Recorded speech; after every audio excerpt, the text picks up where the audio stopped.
טאופיקס, הפטנט החדשני של דוקטור ליברזון לטיפול בציפורן חודרנית, ללא ניתוח, ללא כאבים, ללא סיבוכים וללא תופעות לוואי.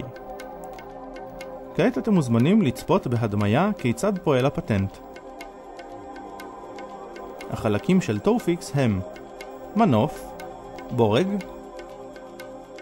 עוגן וחוט. בשלב הראשון מנקים את הציפורן עם מקל אוזניים טבול בחומר חיטוי. אם יש צורך, ניתן להשתמש בנייר זכוכית או במכשיר הדרמל. באותו האופן מנקים גם את בסיס העוגן ובסיס המנוף. כעת, בעזרת דבק אפוקסי, נמקם את העוגן עם החוט המושחל על הצד הפגום של הציפורן ונחתוך את הידית עם קאטר. נייבש את הדבק באמצעות אוויר חם.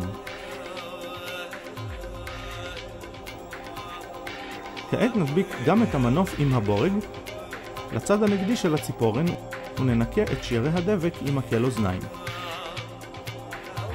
נייבש את הדבק באמצעות אוויר חם.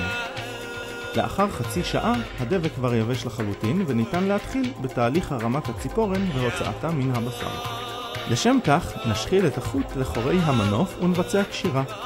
כעת, בעזרת מפתח אלן ניתן להתחיל לסובב את הבורג שמרים את המנוף המושך את העוגן, והציפורן החודרנית יוצאת מן הבשר.